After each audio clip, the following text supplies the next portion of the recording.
Stop messing around, stop fooling around, stop delaying, stop procrastinating. Get up, get out, get it done. Everything is possible, nothing is a problem, and anything can be overcome. I just get my ass up out of bed, I get my shit together, and I get out and I start the fight.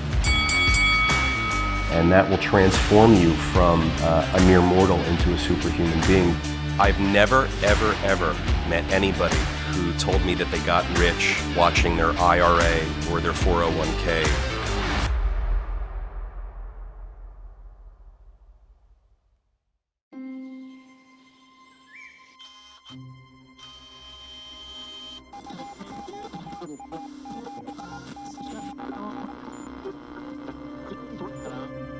All right, so Peter, welcome back to the Reaction Room. Hey, George.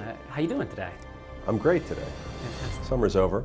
Yeah, it's true. It's a bummer. A little sad. Although not officially, right? I guess we got another like 5 days before the official end of summer, but summer's over. Yeah, no, you're right. You're right. School starts. Yeah. It's done. Post Labor Day. Yeah. All right, so I got 2 short videos today, and we'll see what you think. What are my instructions, George? Your instructions are just to react naturally. As you can. I won't think about it. No, yeah. So you can talk through the video if you want, or wait till the end. It's up to you. Just react. Yeah, exactly. Just we want your natural reactions and your thoughts that these things bring about. Yeah. Let's do it, man. Yeah. All right, beautiful. Here we go. The day in the life of a real estate millionaire schedule. Thatch. I normally wake up at 5 a.m. in the morning. Yeah, me too. Out and meditate. Me too. And then I do a lot of coaching calls throughout the day to help. Good for you, man. I don't have the time to coach. And then after that, he's the man. I go out there and look at that car. Door knock and drive and look for. He door knocks. He goes door to door. Usually I have appointments. Like a grunt. Like it's not beneath him. He just does it. That's how he gets his business. Usually after work. Makes time for family. Carves it out. He's at the kids' game. There we go. I love it. Have dinner afterwards, and then in the evening. He reviews his goals. Man, I talk about doing that too. I set my goals on my calendar for tomorrow, the night before. He's talking about life balance. Look, here's a guy that achieves his life balance. He just doesn't show up and say, I want a work-life balance like a lot of young people do. They come, they interview for jobs with me, and many of them will say, I'm looking for a big work-life balance, Peter. And my reaction is always, oh yeah, that's what you're looking for? You have to create that. No one just gives it to you. So my man Thatch here is saying, look, I'm making my work-life balance. I'm up at 5 a.m. I get my workout in, get my coaching in. I go door knocking. Man, I love that part that he goes knocking on doors himself. That surprised me when I saw that. That's the best. Yeah. That's like he won't hand it off to someone else. It's great. Yeah.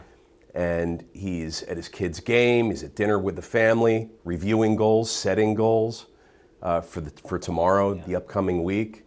And man, that's good stuff. But he ends saying life balance is key, and he's right. But he creates it for himself. He gets it for himself. He's not looking for someone else to give him a work-life balance. And if I have a message for anybody on this topic about work-life balance is, don't expect anyone to give you the work-life balance. Don't expect an employer to give you work-life balance. Don't expect your significant other to give you a work-life balance. You have to create the work-life balance. You're the one who's setting your schedule. You're the one who's doing your own time management. I mean, it's all up to you.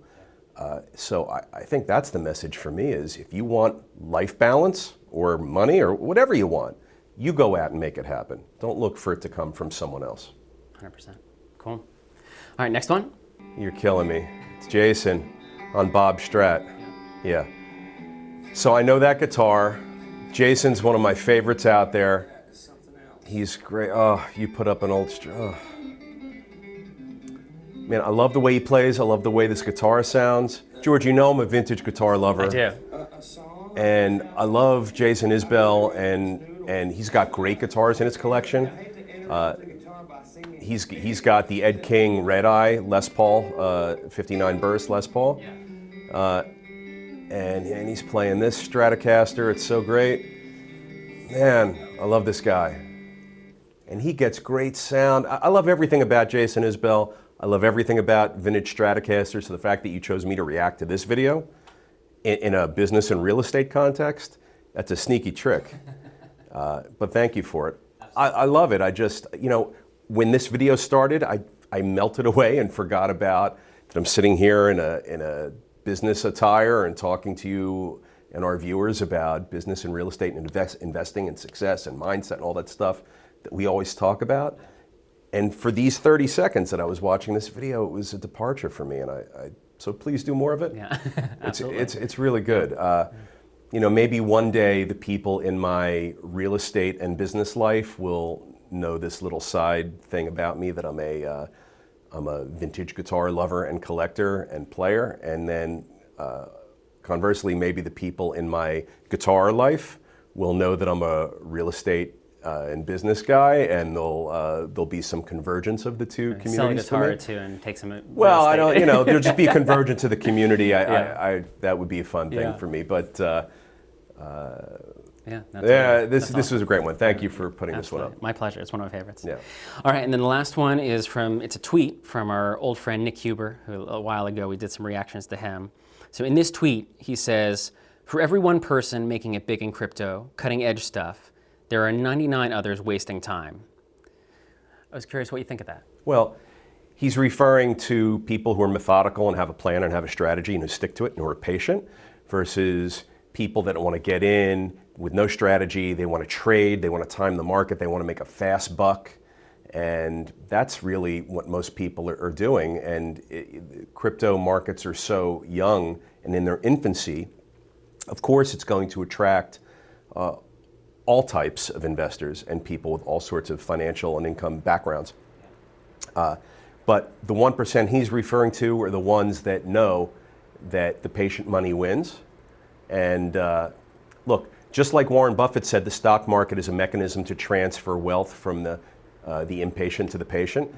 Same with the crypto market. So if you're the 99% that Nick was referring to who's impatient, I'm saying is impatient, learn the patience, man.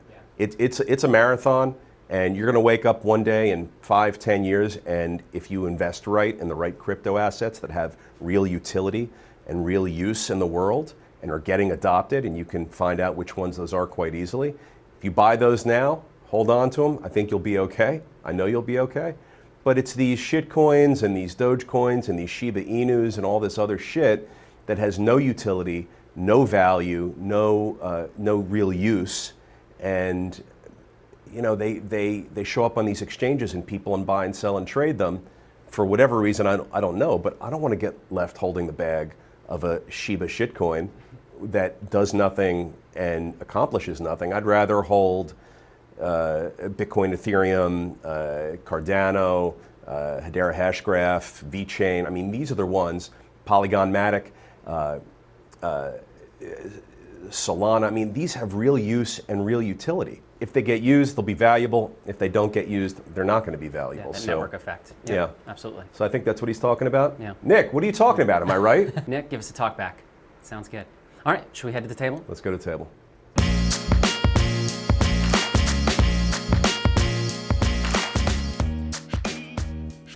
All right, well, welcome to the table. You had mentioned, now this is a little while ago now, but you had mentioned to me the California State Legislature passing Senate Bill 9. Thank God. Yeah, I don't live in California, so I'm free to say that. Yeah. What are your thoughts? That was huge. Yeah. That was huge.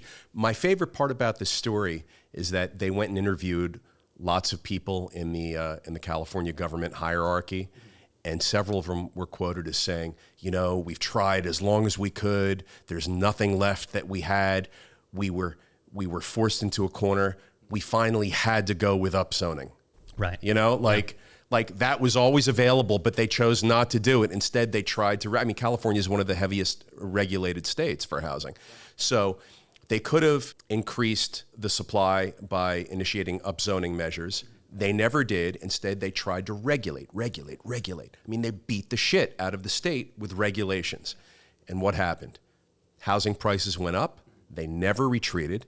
It's impossible to live there. The homeless problem, have you been to San Francisco or LA recently?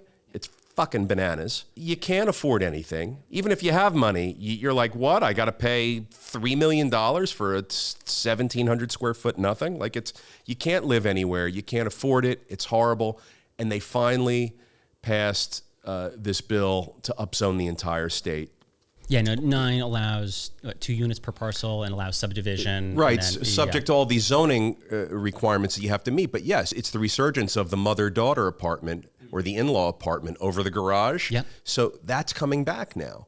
And it's needed Because look, George, everything in the discussion about housing affordability and pricing is all governed by supply and demand. You can't regulate your way out of housing inaffordability. If you increase the supply, you'll be able to stabilize pricing. If you restrict supply, pricing is going to go through the roof. So over the years, all of the regulation, all of the legislation, all of the crazy shit that goes on in California's government, all it ever did was restrict housing supply. When you restrict supply and demand increases, what happens?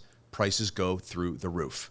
And that's what's happened here. And now they finally said, all right, we throw in the white towel, we'll give you what we want, we'll increase the supply.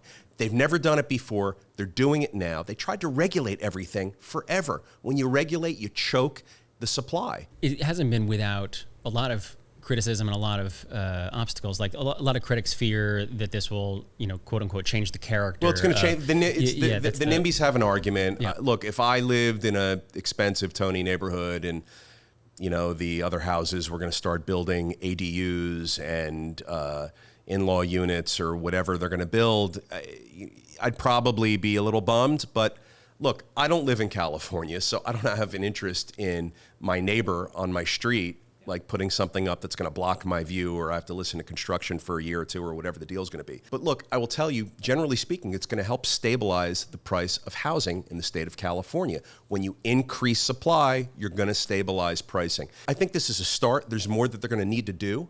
It's not going to singularly save the world. It's not a magic bullet. But I love that California's own legislators were quoted saying, all right, you win, we'll upzone. I mean, where was that thinking for the past 50 years? Nowhere. The freer the market, the greater the supply, the more stable the housing prices are going to be. Texas is doing a fairly good job of it, although the price of housing in Texas has increased. It has everywhere. But Texas has a lot of land. They can build. California has a lot of land. You got to let them build. These municipalities and towns all over the country, even supply-constrained markets, where there's land, you gotta zone it, you gotta let them build. That's the only way to stabilize housing prices. Introduce new inventory into the marketplace, into commerce. If you don't, and you simply restrict the development of new product, if you simply restrict and regulate the existing product, it's gonna make it impossible, and the price of this stuff is just gonna go through the roof. George, if I asked you to give me an example of one state or city where they regulated housing and had lots of price controls on their housing product, and it worked, and housing prices stabilized, you couldn't give me one example. You can't give me one example because one doesn't exist. And this is highly documented, it's highly studied, there's published studies about this. You can't restrict supply when the population is increasing and the demand for housing is increasing with it. So you had mentioned to me something about the CARES Act and receiving assistance for paying rental arrears. Yeah, you want to hear a funny story? I always want to hear a funny story. So a couple days ago, the team and I are in the office reviewing building by building the status of CapEx, renovations, repairs, issues, non-payments, right? So we're looking at the non-pay list. We have a COVID non-pay list. Maybe it's about 15 people long, portfolio-wide. So we're always talking about these 15 people. We're in communication with them all the time. We're working with them. We're doing workouts. We're amending and revising the workouts. We're trying to direct these tenants to the programs that are issuing aid to help them pay rent. I mean, sure, it's in our interest, but it's in their interest. We want people to stay in the apartments. Anyway, we get the list a couple days ago. I look at the list. It's like, instead of 15 people, it's like 3 people long. I say, where are the other 12 people? Peter, everyone paid. What? How? We directed them to the county where they filled out the forms. They got the CARES Act money and were paid. And I had this empty knot in my chest. It was this weird feeling. Like I was happy and excited that people paid and we got the money that was owed to us and they were able to clear their debts with this CARES Act money. And the other half of me was like, holy shit, we got paid. Right. Like between the 12 people that paid, it was probably $160,000. Wow. And it's not a little bit of money. And this is taxpayer-funded money. This is part of the whole general thing that's been going on. We've been talking about how the government's printing money. This is how they print money. They send money that didn't exist anywhere. They just snap their fingers and poof, it materializes. They send it to the counties. The counties send it to the property owners. And the property owners clear out the tenant ledger accounts that shows that there's a debt owed. and everybody goes on. But that money didn't exist in a safe, and they pulled it out of a vault or a safe, and then they sent it. They just, poof, printed it. And it's a crazy concept because there are significant ramifications to that. So look, George, when you take $6 trillion and you push it out into the populace, and that $6 trillion wasn't there yesterday, and then poof, it's here today, what we're seeing is that people are saving more. The poverty rates are the lowest they've ever been in history because people at the lower income levels have been able to get assistance through the extended unemployment benefits, through the various CARES Act provisions that have put money out, the $600, the $1,800, the $1,400. You know, all of this stuff is meaningful. Poverty levels are down, savings levels are up. The banks are flush with more cash than they've ever had because regular retail consumer accounts have more money in them than they've ever had before. And that's from this stimulus money, this $6 trillion that we're talking about. Other people are taking their portion of the $6 trillion that they got, and they're chasing assets. They're chasing stocks. They're chasing crypto. They're chasing real estate. Well, what have we seen? Prices for stocks, crypto, and real estate through the roof, like we've never seen before. So all of that money chasing the same amount of assets is going to push the price of assets up. We've also started to see the price of certain goods and services start to creep up. Again, there's a supply-constrained environment that we're in. The supply chains are disrupted. China, Korea, India, it's tough to get goods that are typically made in those countries shipped and distributed over here. And we've got all this money, the $6 trillion, that's now chasing the same amount of goods and services. It's going to drive up the prices. That's what we're starting to see. The CPI jumped significantly a couple of months ago.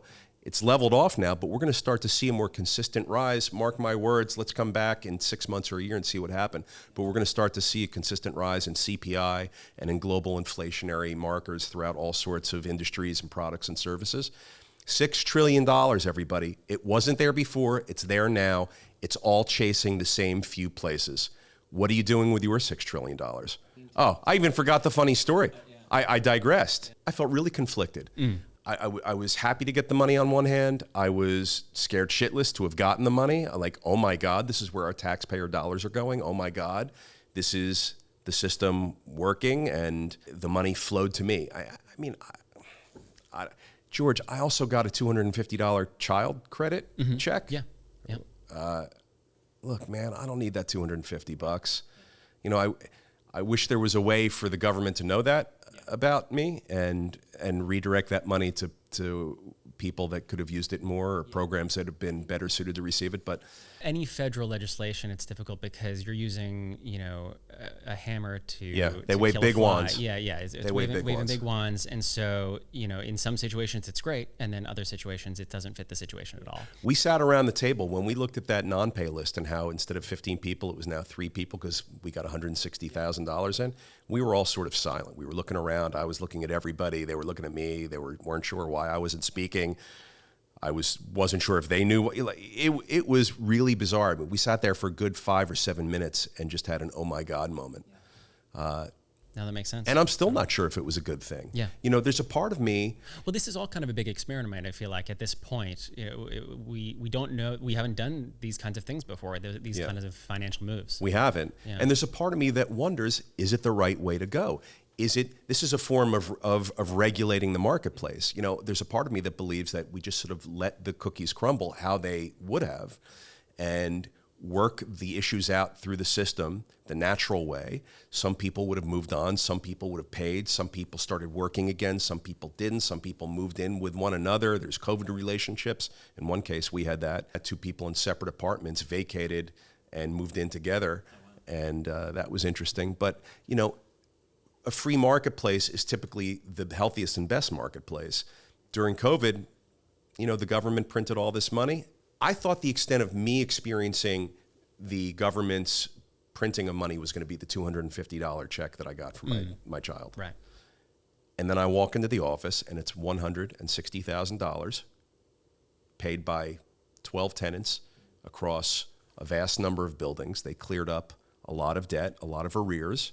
And I can't wait to see some of my real estate property owner peers and ask them how they felt about it. And for those of you who are watching or listening, I'd love to hear from you below. Did you think it was crazy when you got paid? Were you ringing the bell and happy? Were you not happy? Were you scratching your head? I was a little bit of all of those. Now, this is something that I think I've hesitated to bring up in the past. You've hesitated. Well, I think we've both hesitated. We've talked about it a little bit. But the Supreme Court ban and lifting of eviction moratorium, it's something that it's been going on for a little while, and like through the last year. The ban got lifted a few weeks ago. Yeah, Thank God. Yeah, so what do you because think?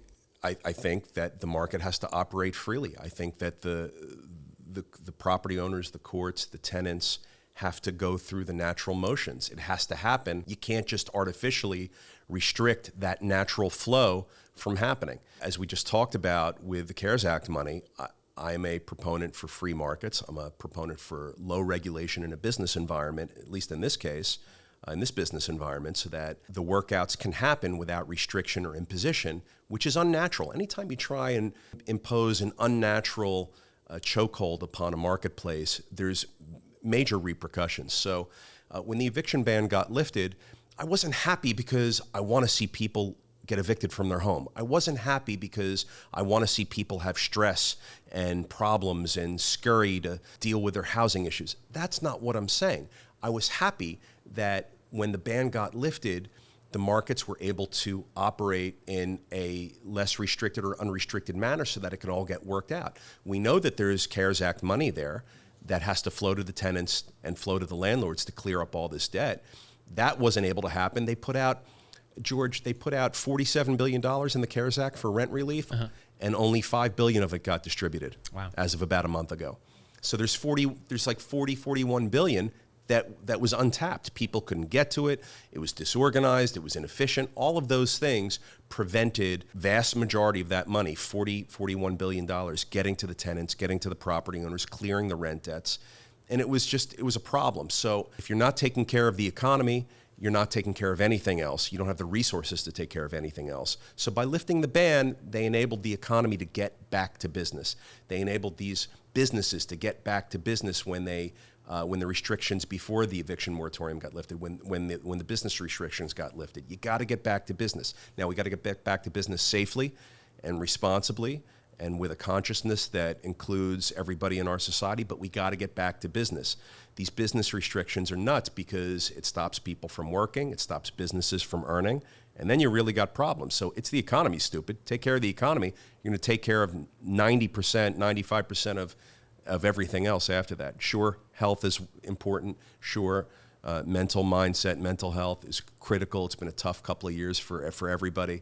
But you got to take care of business and the economy. People got to get back to work. The businesses got to get open. And those things contribute to mental health, to physical health. The economy plays into all of that. Yeah, I was just listening to a conversation with some actors, Dax Shepard and Brie Larson, and they were talking about this. What did they have to say about it? Well, because there was Shepard had posted something laughing with his daughter, and he had a comment on Instagram that someone said, "Oh, I'd be laughing too if I was rich," and their point in the conversation was saying, obviously, wealth doesn't equal happiness, but they were also quick to say that having enough money to have resources to help you with your mental struggles and with your physical needs is definitely a requisite for at least, a baseline. Money doesn't make you happy, George, but not having money, it's a sure shit way to be unhappy or longer. Money doesn't make you happy today when you weren't happy yesterday. Right, you have to find contentment in whatever situation. It more reveals the person that you were yesterday when you get money today. Money itself doesn't make you happy. Yeah.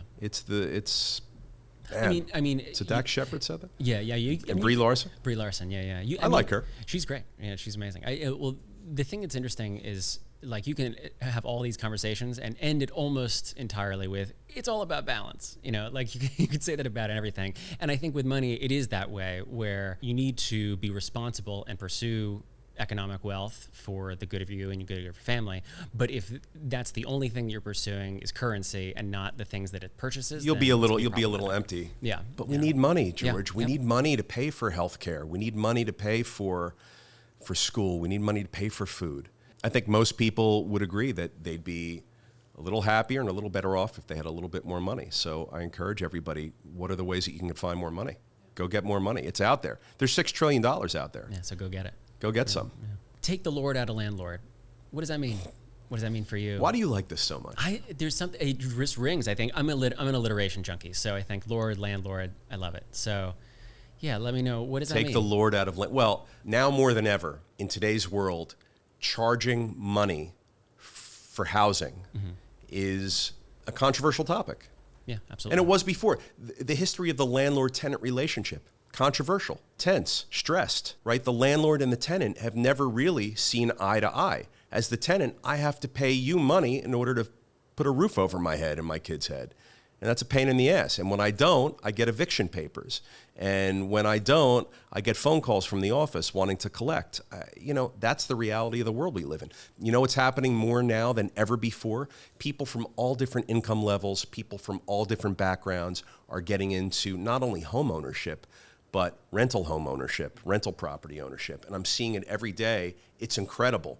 And that's what's pushing the larger permanent capital, the big hedge funds and private equity funds to shift where they're looking for assets, because it's now more able than ever before for the common person to get the FHA loan and get into a duplex or a triplex or a fourplex and rent out a unit for themselves and rent the other 3 for profit. Now they're landlords, right? People are doing it every single day, and it's blurring the lines between the historical landlord-tenant populace, because many of the people who were previously tenants are now shifting and becoming landlords themselves.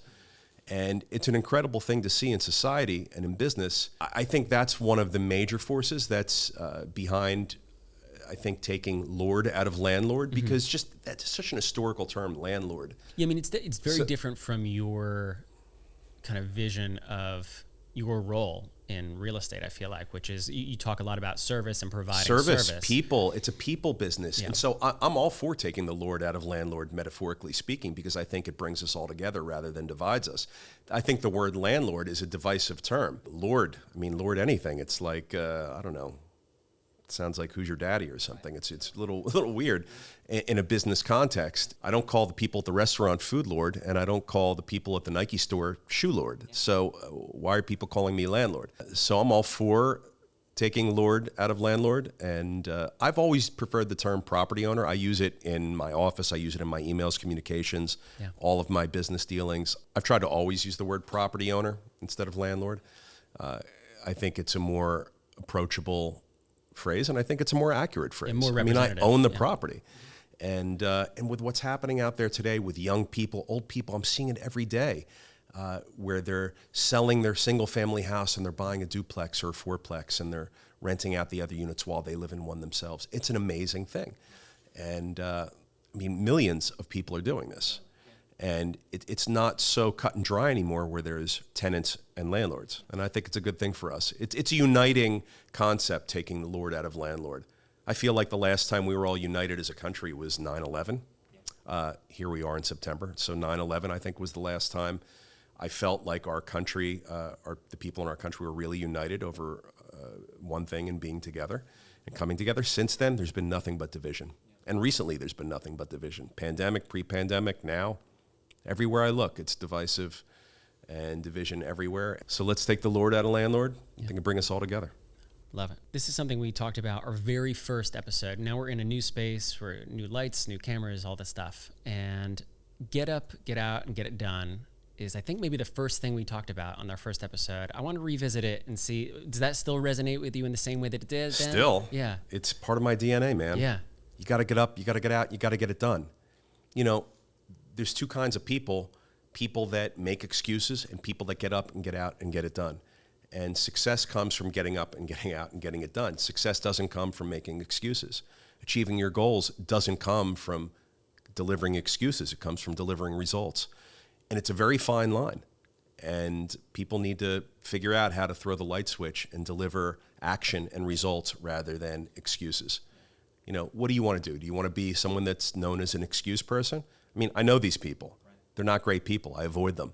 I can't be around them. I have nothing in common with people that make excuses. I have nothing in common with people that look to avoid taking action. I have nothing in common with people that don't want to get off their ass and work and do better and go the extra mile and grind it out. I find that to be the biggest uncommonality that I have with people as I go through life. And so don't do it for me, do it for you. But if you're an excuse person, consider being a take action person. Yeah, I think it's interesting that when I started my kind of professional life, I think coming out of school, there's this idea of like, oh, there must be just this kind of right way to do everything, because that's how school is. You know, there's a right answer and a wrong answer. And oftentimes you have to figure it out as you go, and there might be a more efficient way, a less efficient way, but a lot of it is literally just doing the thing over and again, and getting out and doing the thing. And it seems like it should be common sense, but I think for a lot of people it's not. I think a lot of people default to, oh, well, I don't know how to do this, so I'm just not going to. Or they default to, I don't want to try. I don't want to work past 5 o'clock. I want to get home and watch TV and sit on my ass. Or I don't want to, you know, put in the time. I don't want to put in the effort. You know, our world is geared so that people that put in the time and effort and work and go above and beyond succeed. Our world is geared to limit and smack down those that want to just work a 9 to 5, 5 days a week, and say, oh, I work so hard. Well, you work hard in your 9 to 5 context, but the world isn't set up to reward you for that. The world is set up to reward those that go above and beyond, that break free out of the 9 to 5 box, that work 9 to 5 and also work 5 to 9, that work weekends, that are disciplined, that have good tenacity, that have the ability to repeat actions until they become habits. And then those habits are the foundation for success. You got to take action. Action is what you need to be successful. So when you ask me, get up, get out, get it done, what does that mean to me? It means everything to me. Because without it, I'm nothing. And without it, you're nothing. You know, name me one successful person that was successful by sitting on their ass. What's that? Yeah, there are none. Yeah. You know, name me one successful person that became successful from, you know, making excuses. What's that? Right. There are none. So when you ask me, what does it mean? I mean, it's everything, man. Yeah. Get up and get out and get it done. If you want the extraordinary, you got to be extraordinary. All right, well, that's what I got, Peter. Anything you want to touch on before we head out? Yeah, there is. Okay, cool. I have a problem. What's your problem? I miss Zest Quests. Oh, yeah. Zest Quests. It has been a while since we've done a Zest Quest. Yeah. I have one for you. Go, fire away. In your career, what have been your favorite color shoelaces? Oh, man. My career. I mean, on my white sneakers, I have white laces. On my brown shoes, I have brown laces. Yeah. You know, that kind of thing is normal. Anything stick out for you? I have a pair of Lem's Boulder boots, which are zero drop shoes. I know you didn't ask for this, but I'm going to give it to you anyway. What the fuck any of that means? What did you say? So a zero drop shoe, Peter. You didn't ask for this, but we're going here. Man. It's a boot that the distance between your toe and your heel has no distance, so it's the same distance. Millennials think this is good. Why? Because it doesn't give you any false support for your foot, and so it's the natural curvature of your foot. And so I grew up being barefoot, and so it's the closest thing that I can do to be barefoot when I'm wearing shoes. So anyway, so I have those Boulder boots, and you wear those shoes when you wear your skinny jeans, and absolutely. you eat your gourmet mustard. I absolutely do. Yeah. Got and it has these laces that are brown and bright yellow that I really like. Well, that's really wanted to hear about was a lace, brown and bright yellow. Brown and bright yellow, and I also use that for my guitar strap. I take them from my boot and I wrap it around my acoustic guitar. For those of you that are getting to know my man George here, he's an incredible musician, great singer, great composer, great artist, great guitar player, drummer. So we're going to hear more a bit from him. We have a piece, actually, maybe you can put it up here, the Dua Lipa piece that he wrote and produced and scripted all of that. I thought it was fantastic. So now I buy and I rehab, I refinance and repeat, but not all real estate is equal, so I'm walking the street and buying up the multifamily from everyone I meet. Hot damn, I'll invest in apartments again. I'll invest in apartments again. So get to know my man George. Yeah, thanks. He's so much, my Peter. G-Rock. That's very sweet of you. I appreciate that. Thank you. Yeah. All right. Well, I'll come up with. Let's see. I'm trying to think if there's any Zest Quests that come off the top of my head. Recently, I did ask. I have a question for you. Yeah. I just said what types of people that I feel I have nothing in common with. What types of people do you feel that you have nothing in common with? Nothing in common with. See, a good guy like George doesn't want to answer that question because he wants to feel like he's got commonality with everyone. No, I'm just trying to make sure that I'm accurate. I don't know if this is a direct answer to your question, but what comes to mind is what's frustrated me a lot recently is people leveraging the suffering of others for political ammo. That I see that a lot, and it's not always uncalled for. I think sometimes you do see terrible things happen, and you should say, hey, this was avoidable, these people did this wrong, we should do better than that. Yeah. But when I think on social media, I see the impulse seems to always be to go there first and to always say, hey, these people fucked up, and this is why, as opposed to maybe just acknowledging that suffering with the people that are suffering. So 9/11 is a good example. I think like a lot of people were, mourning that this last weekend, and to just mourn it, like just mourn with the people that are upset. Let it breathe, let it marinate. Yeah, and you don't have to speak about the politics of it right away. You don't always have to speak. Yeah, that's true too. Yeah. No, Less totally. is more. Yeah, less is more. 9/11's a great example. I'm glad Yeah. you said that. Just take a minute, sit back and breathe through that, man. Yeah, so I think, yes, there's definitely things that need to be done post and pre 9/11,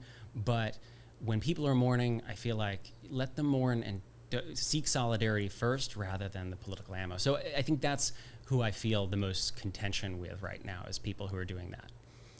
Thanks for answering that. Yeah, absolutely. Thank you so much.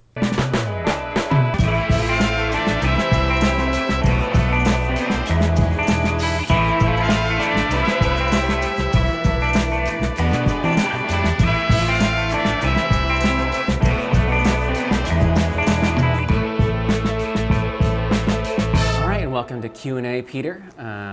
Got some questions from our fans or listeners. Let's go. I guess it might be a little pretentious to say fans, but at least listeners. I was going to say we've never used that word, fans. Yeah, Let's just say viewers, listeners. Yeah. Right now, I know it's my mom. It's my friend Dave. Yeah. And it's my brother. I don't even think my wife watches anymore. Yeah. So we at least got that going for us. Yeah. So I got that going for me, which is nice. Yeah. Whoever's out there, thank you. Yeah, 100%. All right, so this is from Martin Sheehan.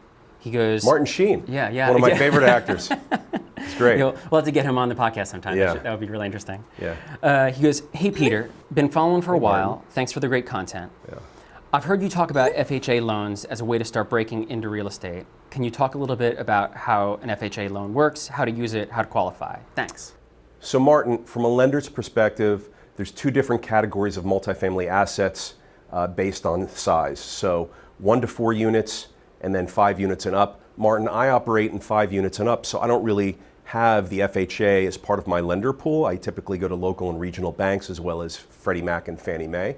But for those of you out there who are seeking to purchase 1 to 4 family homes, you can do so with an FHA loan. An FHA loan is desirable for a couple of reasons. Number one, the underwriting is very standardized, so you can get quite quickly an approval or know really what you're going to be able to get from an approved FHA lender. Number two, the loan to value that you'll get in an FHA loan is significantly higher than you'll get in a non-FHA commercial loan product.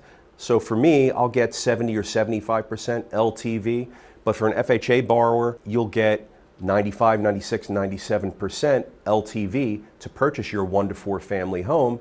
You'll live in one of the units, you'll rent out the others, and that's how you get into multifamily using an FHA loan product. There's a lot of qualified FHA lenders out there. I suggest that if you're interested in learning more about it, you go seek one of them out. They're all over the place. You could DM me. I know a few of them, so I'll make some recommendations. But it's a great way to get into multifamily where you're living in one of the units and renting out the others. Again, if it's a 1 to 4 family product, you should check out FHA because you'll get a higher loan to value. The interest rate's typically pretty competitive. Man, I wish they had that kind of product for me, George. So I'd love to get a higher leverage amount and live in one of my buildings and get to operate the building while I'm living there. Actually, I did that. That's how I started out. That's how, I mean, I was joking. I wouldn't like to lever up to 90 or 95% because in my business that's not a great thing. But when I started off, I lived in a 6 family and I rented out 5 units and lived in one myself. That's how I got started. And you got to run before you can walk, or the other way around. Yeah. All right, sounds great. Thanks so much, Peter. And thanks, Martin. I'll see you next week.